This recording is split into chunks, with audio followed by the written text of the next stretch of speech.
because my family had no idea I'd been the governor's chief policy director for 3 years, overseeing a $2.3 billion infrastructure initiative that was about to be announced to the world.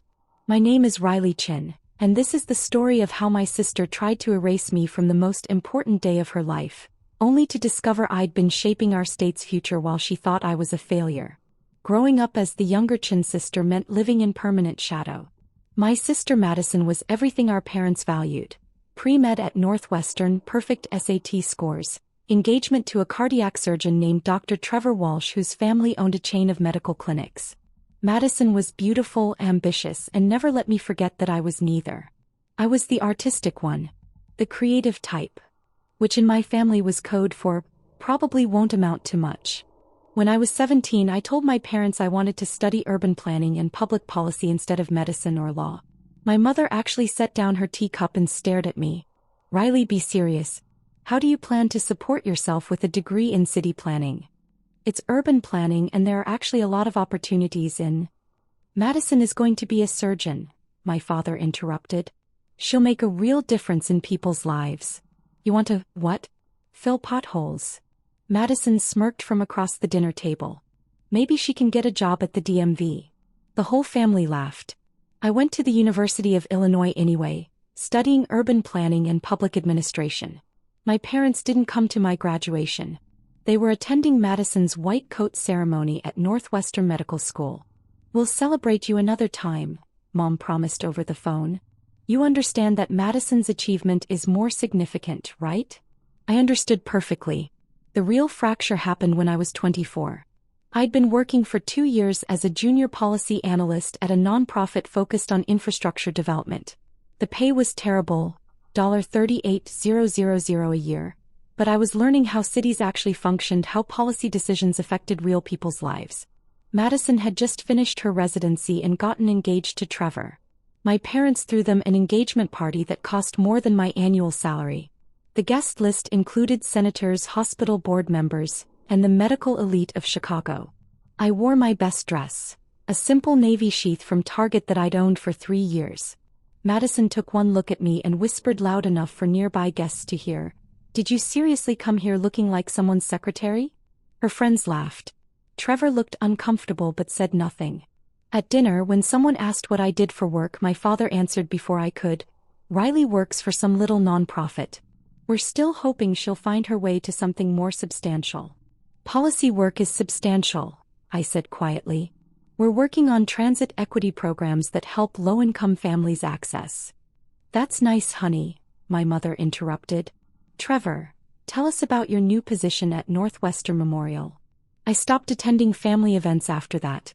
Madison called it being dramatic. I called it self-preservation. The only family member who understood was my grandmother, Papa, my mother's mother who'd immigrated from Taiwan in the 1970s. She'd call me every week. "Riley, do you like your work?" she'd ask in Mandarin. "I love it, Papa." "Then you're successful. Don't let them make you feel small." She died 2 years later. She left me $50,000, her entire savings. The note said, "Build something that matters."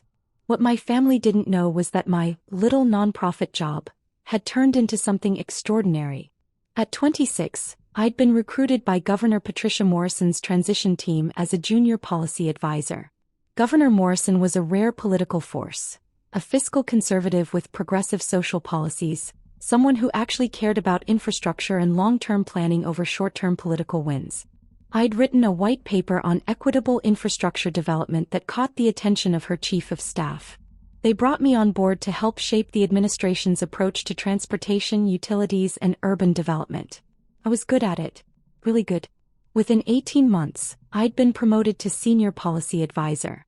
By 29, I was director of infrastructure policy, overseeing a team of 43 people and a $2.3 billion state initiative to rebuild roads, bridges, water systems, and public transit across Illinois. I negotiated with federal agencies. I testified before legislative committees.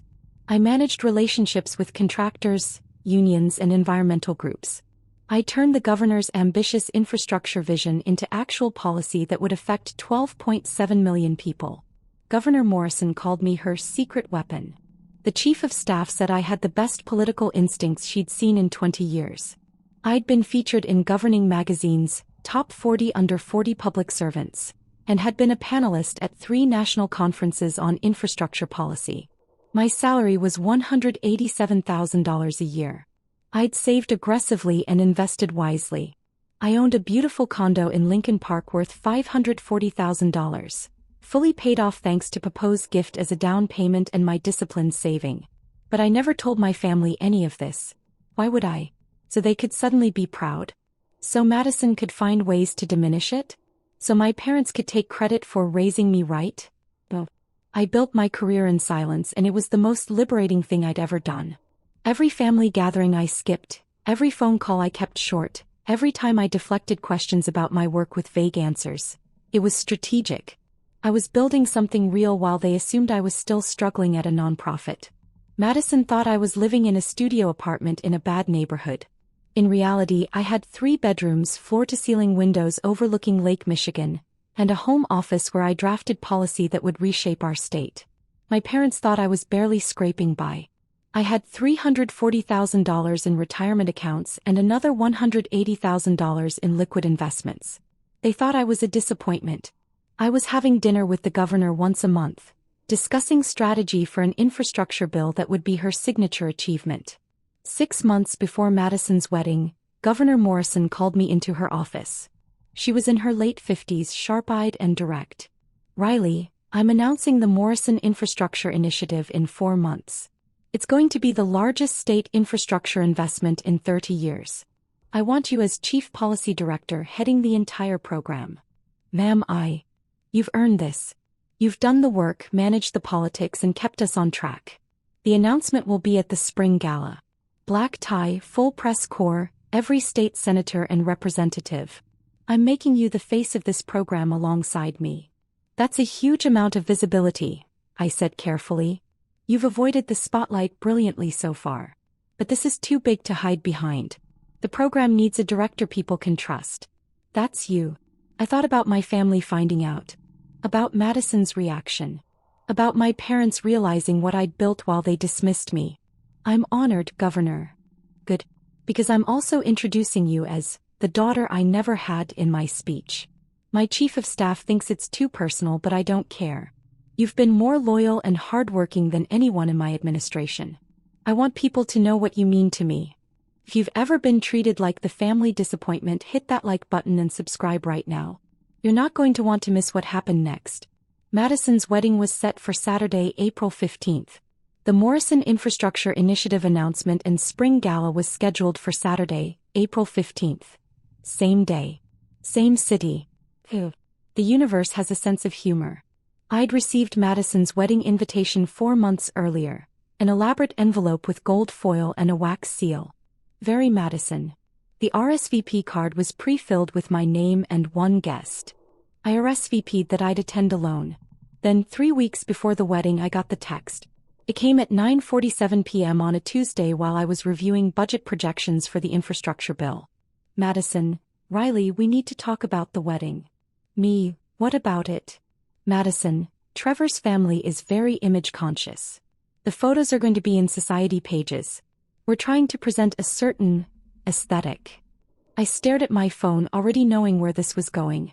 Madison, I don't think it's a good idea for you to come. Me, you're uninviting me from your wedding? Madison, don't be dramatic. I'm just saying that your presence would complicate things. You don't really fit with the rest of the guest list. Trevor's family doesn't understand your lifestyle. Me, high lifestyle. Madison, you know what I mean. The nonprofit work, the modest living situation. It's just not the image we're going for. Mom and Dad agree. They discussed this. They decided together that I wasn't good enough to be photographed at Madison's perfect wedding. Madison, don't come to my wedding, your presence would ruin our photos. We'll do a family dinner another time. This is easier for everyone. I sat there for a full minute looking at that text. Part of me wanted to rage. Part of me wanted to send the screenshot of my last pay stub. Part of me wanted to tell her exactly who I was and what I'd become. Instead, I typed 2 letters. Okay. Madison, I knew you'd understand. Thanks for being mature about this. I didn't respond. I called Governor Morrison's chief of staff that night. Rachel, I need to confirm something about the gala. What time is my introduction? You're on stage at 8:15 p.m. Governor speaks for 6 minutes, introduces you, you speak for 4 minutes about the infrastructure program, then we do the unveiling of the proposal display and take questions from the press. Why? Just wanted to be prepared. Riley, you've been prepared for this for 3 years. You're going to be amazing. Madison's wedding ceremony was at 5 p.m. Reception at 6:30 p.m. The gala started at 7 p.m. with cocktails, program at 8 p.m. Perfect timing. The day of Madison's wedding arrived sunny and beautiful. I spent the morning at the governor's office doing a final review of the infrastructure proposal. The numbers were staggering. $2.3 billion over 5 years, 47,000 jobs created, 1,800 miles of roads repaired, 340 bridges reinforced, water systems updated in 82 communities. This was my legacy. 3 years of work. And tonight the whole state would know my name. At 3 p.m. I went home and started getting ready for the gala. I'd chosen a deep emerald gown by Jason Wu, elegant, professional, stunning. It cost $2,800, which I justified as a work expense for the most important night of my career. My stylist came to do my hair and makeup. Professional but not overdone. Elegant updo classic makeup, diamond earrings. Papa had left me. At 5:47 p.m. while Madison was saying, "I do," at the Peninsula Hotel, I was in a car heading to the Chicago Hilton for the governor's gala. At 6:30 p.m. while Madison was taking formal photos with her bridesmaids, I was being mic'd backstage, reviewing my speaking notes one final time. At 7:15 p.m., while Madison was making her grand entrance to her reception, I was shaking hands with state senators and representatives in the gala's cocktail hour. "Riley, big night," Senator Martinez said, grasping my hand warmly. "I've been watching your work on this infrastructure bill. Brilliant strategy getting the environmental groups and the construction unions on the same page. Thank you, Senator. It's been a team effort. Don't be modest. We all know you're the architect of this whole thing." At 8 p.m. the program began. I sat at the head table with Governor Morrison, her husband, the lieutenant governor, and the Speaker of the House. A seat of honor. Governor Morrison squeezed my hand under the table. "Ready. Ready." At 8:15 p.m. exactly as planned, Governor Morrison took the stage. The room went silent. 400 of the most powerful people in Illinois politics, business, and society. "Good evening," the governor began. "Tonight I'm here to announce the largest infrastructure investment in Illinois state history. The Morrison Infrastructure Initiative will transform how our state moves, how our water flows, and how our communities connect. It's a $2.3 billion commitment to our future." Applause filled the room. But this program isn't about me. It's about the incredible team that made it possible. And at the heart of that team is someone who embodies everything public service should be. She's brilliant, tireless, and completely unconcerned with credit or recognition. She just wants to do the work and do it right. I could feel my heart pounding. 3 years ago I met Riley Chin. She was a junior policy advisor with a white paper that completely changed how I thought about infrastructure equity. I promoted her because she earned it. I trusted her because she proved herself. And tonight, I'm proud to introduce her as Chief Policy Director of the Morrison Infrastructure Initiative. The spotlight found me at the head table. Riley has overseen every aspect of this program, coordinating with 43 team members, negotiating with federal agencies, managing relationships with contractors and environmental groups, and turning ambitious vision into actual policy. She's 29 years old and she's already shaping the future of this state. Governor Morrison's voice grew emotional. "I have 2 sons and I love them dearly. But Riley Chin is the daughter I never had. She's made me prouder than I can express. Riley, please join me on stage. Drop a comment and let me know where you're watching from tonight." I walked to the stage in a dream. The applause was thunderous. Cameras flashed. Governor Morrison embraced me like family before handing me the microphone. I spoke for 4 minutes about the infrastructure program, the communities we'd serve, the jobs we'd create, the legacy we'd build. My voice was steady, professional, passionate. Then came the Q&A with the press. The questions were sharp, technical, probing. I answered every single one with specific data, clear explanations, and confidence earned from 3 years of mastering every detail. After the formal program ended, the real work began. Shaking hands, taking photos, doing impromptu interviews with reporters. At 9:43 p.m., I was being photographed with Governor Morrison and Senator Martinez when my phone started vibrating in my clutch. I ignored it. It vibrated again. And again. And again. At 10:15 p.m., during a brief break between interviews, I checked my phone. 47 missed calls. 63 text messages. The notifications were still coming in. The first text was from my mother. "Riley, call me now." From Madison, "What the hell?" From my father, "We need to talk immediately." From Trevor, "Can you explain what's happening?" From Madison again, "You let us think you were nobody." I opened Twitter. The governor's official account had posted photos from the gala with the caption, "Proud to announce the Morrison Infrastructure Initiative with Chief Policy Director Riley Chin, the brilliant mind behind this transformational program.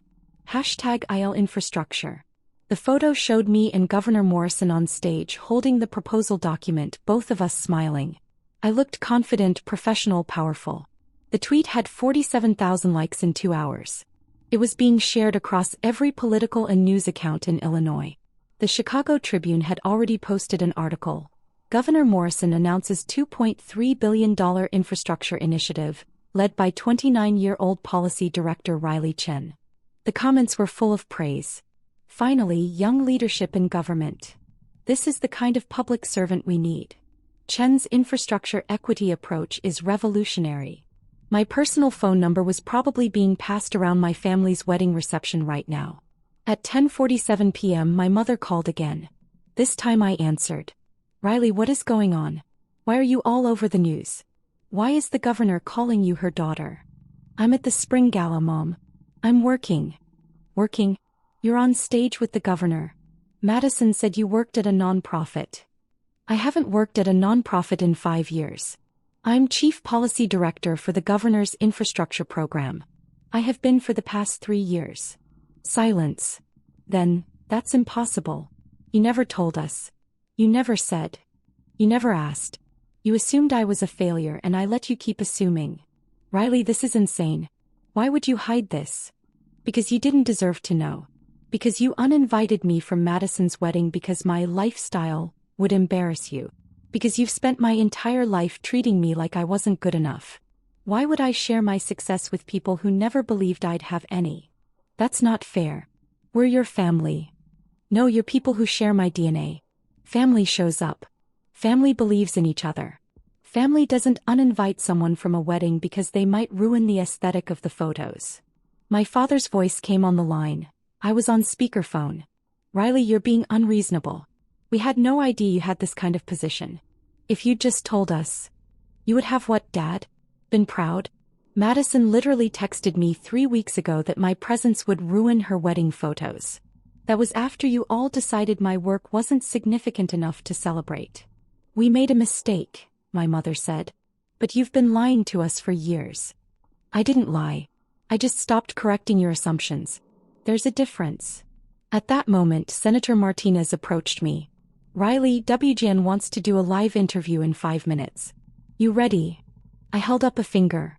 1 minute. "Mom, Dad, I have to go. I have a live television interview about a $2.3 billion program I've spent 3 years building. The same program you would have dismissed as government work if I'd told you about it 2 years ago. Please stop calling." "Riley, wait." I hung up. The live interview with WGN went perfectly. The anchor asked about my background, my vision for the infrastructure program, and what it felt like to be leading such a major initiative at 29. "It feels like responsibility," I said. "I have an obligation to the 12.7 million people in Illinois who'll be affected by these projects. Everything else is noise." Hit that subscribe button if you've ever had to prove yourself to people who never believed in you, because what happened next destroyed every assumption they'd made about me. Back at the Peninsula Hotel, Madison's reception was descending into chaos. According to texts I'd receive later from sympathetic cousins, the news about me broke during dinner service. Someone's phone buzzed with a Tribune notification. Then another.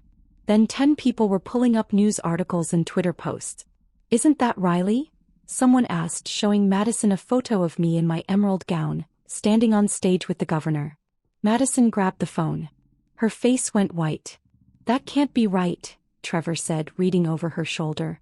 "Riley works at a nonprofit. She lives in a studio apartment." My mother was already on her phone, frantically searching my name. Every result was about the infrastructure program, my role as chief policy director, my profile in Governing magazine. "Oh my God," Mom whispered. "She's been lying to us for years." A guest overheard, one of Trevor's medical school colleagues. "Wait, the Riley Chin who's chief policy director is your sister? He's incredible. Her infrastructure equity model is being studied in policy schools across the country." "You know about her work?" Madison asked weakly. "Everyone in public health administration knows about Riley Chin. Her approach to infrastructure connects directly to health outcomes in low-income communities. She's brilliant." Madison's perfect wedding was unraveling. Half the guests were on their phones, reading about her sister's achievements. The other half were asking why Riley wasn't at the wedding. "Where is your sister?" Trevor's mother asked my parents. "Why isn't she here celebrating with you?" My mother had no answer that wouldn't reveal the truth. They'd uninvited me because they were ashamed of me. At 11:30 p.m. I received a text from Madison. "We need to talk. Now." I was still at the gala, networking with representatives who wanted to discuss the infrastructure program. I ignored the text. At midnight my parents showed up at the Hilton. Security called me. "Miss Chin, there are 2 people here claiming to be your parents. They're demanding to see you. Tell them I'm unavailable. I'm working. They're causing a scene in the lobby." I sighed. "I'll be down in 5 minutes." I found them in the lobby, still dressed in their formal wedding attire. My mother was crying. My father looked angry. "Riley, this is ridiculous," Dad said. "You've embarrassed the entire family." "I've embarrassed you? I just helped announce a $2.3 billion program that will create 47,000 jobs. How exactly is that embarrassing? You knew about Madison's wedding. You knew tonight was important to her. And you knew I was uninvited.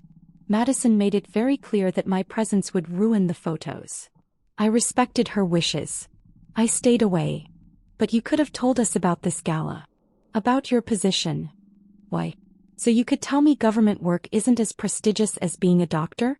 So you could find ways to diminish what I've accomplished? So Madison could claim I was trying to upstage her wedding?" My mother grabbed my arm. "Riley, please. People are talking. Madison is devastated. This is supposed to be her special day. It still is. I'm not at her wedding. I'm at my own career milestone, which happens to be on the same day. The universe chose the timing, not me. But the photos, the news coverage, everyone at the wedding is talking about you instead of Madison." I gently removed my mother's hand from my arm. "That's not my problem. I didn't seek this attention. The governor decided to make this announcement tonight. I don't control the news cycle, and I don't control what people choose to discuss at Madison's reception." "You could have warned us," my father said. "Given us time to prepare. Like you warned me before deciding I wasn't good enough to attend my own sister's wedding? Like you prepared me before years of telling me my work wasn't significant? Like Madison prepared me before texting that my presence would ruin her photos." Security approached discreetly. "Miss Chin, the governor is looking for you. The WGN interview is about to air and she wants to watch it with you." "Thank you. I'll be right there."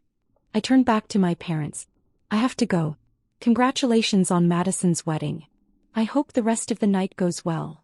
"Riley, wait." "No. I'm done waiting for you to see me. I'm done hoping you'll be proud. I'm done trying to earn love from people who've made it clear I'm not worth their respect. You taught me exactly how much I was worth to you. I just raised my price." I walked away. They didn't follow. The news cycle was relentless.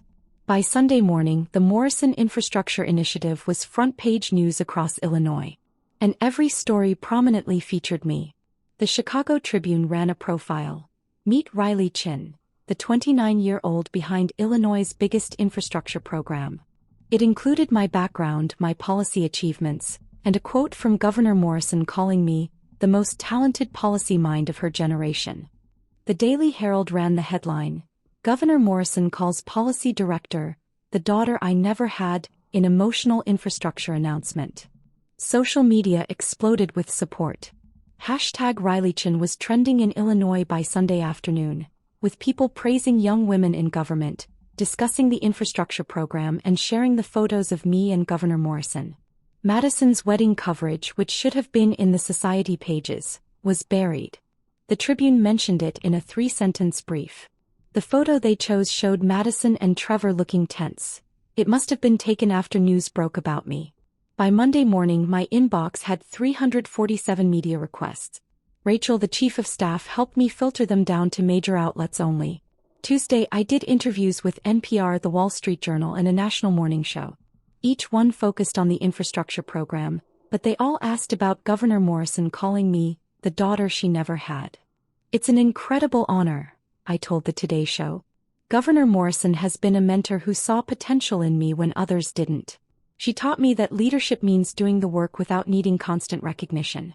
I'm grateful every day for her belief in me." The interviewer asked, "Your family must be very proud." I paused for just a moment. "I hope they are. But I've learned that building something meaningful matters more than external validation, even from family." The 12.7 million people in Illinois who'll benefit from this infrastructure program, they're who I'm accountable to. That clip went viral. People understood exactly what I wasn't saying directly. Within a week, the consequences for my family became clear. Madison called me 17 times. I didn't answer. Finally, she sent a text, "Riley, I'm sorry. I was wrong. I was jealous and insecure and I took it out on you. Please call me back." I didn't respond. My parents sent a letter to my condo, delivered by courier because they didn't want to trust the mail. It was 3 pages of apologies, explanations, and requests to talk through this as a family. I filed it away unread. Trevor's medical practice got unexpected attention. A journalist writing a follow-up piece about me mentioned that my sister had gotten married the same night as the governor's gala. The article noted, somewhat pointedly, that RileyChin was notably absent from her sister's wedding, attending instead to her responsibilities as chief policy director. People connected the dots. The whisper network in Chicago's medical and social circles is vicious. Within days, everyone knew that Madison's family had uninvited RileyChin, the RileyChin who was now all over the news, from the wedding because they thought she wasn't successful enough. Trevor's mother was mortified. Madison's friends were embarrassed to admit they'd been there. The beautiful wedding photos Madison had been so concerned about protecting, they represented a massive miscalculation that would follow her for years. My parents faced their own reckoning. At their country club, at their church, in their social circles, everyone was talking about their daughter who'd been working with the governor while they dismissed her as a failure. "We didn't know," became my mother's constant refrain. But people asked the obvious question, how could you not know what your own daughter was doing? The answer reflected badly on them, not me. 6 weeks after the wedding, I received a formal letter from Madison. It wasn't an email or a text. It was handwritten on expensive stationery, probably the same paper she'd used for her wedding invitations. "Riley, I don't expect forgiveness. I don't even know if I deserve the chance to explain. But I need you to know that I'm sorry, truly, deeply sorry for everything. You were right about all of it. I was jealous. I've always been jealous. You were the creative one, the one with actual passion for your work. I became a doctor because it was expected, not because I loved it. You built something meaningful. I just followed a script." When Trevor's family started talking about the wedding photos and image and presentation, I panicked. I thought if you were there, people would compare us. And I was terrified they'd see what I already knew, that you were always more interesting, more driven, more genuinely successful than I could ever be. I convinced myself I was protecting Trevor's family's image. Really, I was protecting my own ego. I don't expect you to respond to this. I don't expect you to forgive me. I just needed you to know that you didn't deserve what I did. You deserved a sister who celebrated your achievements, not one who tried to hide you. I'm proud of you, Riley. I should have said that years ago. Madison. I read the letter 3 times. Then I put it in a drawer with my parents' unopened letter. Some apologies come too late to change anything. They're not about making things right. They're about making the apologizer feel better. I wasn't interested in making my family feel better. 8 months after that night, I'm sitting in my office in the state capitol building. A corner office with a view and a door that says RileyChin, Chief Policy Director, Morrison Infrastructure Initiative. The program is in full implementation. We've broken ground on 47 projects across Illinois. We've created 14,200 jobs in the first phase alone. We're ahead of schedule and under budget. Governor Morrison is talking about running for a second term with infrastructure as her signature achievement. And she wants me to stay on as Chief Policy Director for the entire program duration. 5 years total. You're the face of this initiative, Riley, she told me last week. The public trusts you. The legislature respects you. You've earned this. I'm honored, Governor. And I'm proud of you. I know your family situation is complicated, but I want you to know, you have a family here. My husband and I think of you as our daughter. That's not just political rhetoric. It's true. I actually cried hearing that.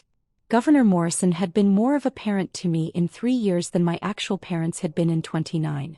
Last month, I bought a lake house in Michigan. A beautiful 3-bedroom cottage on Lake Michigan where I can escape on weekends. Cost $680,000, which I paid in cash from my savings and investments. I sent my parents a postcard from the lake house with a photo of the sunset over the water. On the back I wrote, "Building the life I always wanted. Hope you're well." I didn't include my address. They don't need it. Madison sends me birthday cards now. Christmas cards with photos of her and Trevor. I don't respond, but I don't throw them away either. Maybe someday I'll want to reconnect. Maybe I won't. Either way, it's my choice made on my timeline. My team at work has become my chosen family. We grab drinks on Fridays, celebrate each other's wins, and support each other through the inevitable challenges of government work. They're the family that shows up. Last week, I was invited to speak at the University of Illinois School of Urban Planning, my alma mater. I talked to a room of 200 students about building a career in public service, about finding meaning in work that actually helps people. During the Q&A, a young woman raised her hand. "My family doesn't think public policy is a real career. How do you deal with people who don't take your work seriously?" I smiled. You build something so undeniably real that their opinions become irrelevant. You do the work because it matters to you, not because you're trying to prove something to them. And eventually, you realize that the people who truly matter will see your value. The ones who don't, they were never your people anyway. The auditorium erupted in applause. After the talk, the dean pulled me aside. "Riley, we'd love to have you back as a guest lecturer next semester. Maybe teach a seminar on infrastructure policy." I'd be honored. Walking across campus that day felt full circle. I'd left this place 10 years ago as the family disappointment who'd chosen the wrong major. I came back as the Chief Policy Director reshaping our state's future. That evening, I got a text from an unknown number. "This is Trevor, Madison's husband. I know you don't want to hear from the family, but I wanted you to know that I'm sorry. I should have said something that night at the engagement party when they dismissed your work. I should have defended you at the wedding planning when Madison suggested uninviting you. I didn't, and that makes me complicit in hurting you. You deserved better. I hope someday you can forgive us." I stared at that text for a long time. Then I typed, "I appreciate you saying that. I'm not ready for reconciliation, but I recognize it took courage to reach out. I wish you and Madison well." It was the truth. I did wish them well. But wishing someone well doesn't mean inviting them back into your life. Some bridges burn because they were never structurally sound to begin with. You don't rebuild them, you build better ones somewhere else. If you've ever had to walk away from toxic family to save yourself, tell me your story in the comments. What would you have done? Does any of this feel familiar? And if you've ever been underestimated by the people who should have believed in you most, hit that like button because you're not alone. The infrastructure program will be my legacy. Governor Morrison's belief in me changed my life. And the family I've built through my work, through choosing people who show up and respect me, that's the real success story. My sister texted that my presence would ruin her wedding photos. She was wrong. My absence from her wedding didn't ruin anything. It just revealed exactly what matters. Showing up for people who value you, building something meaningful, and never apologizing for success you earned yourself. You're not alone. You never were.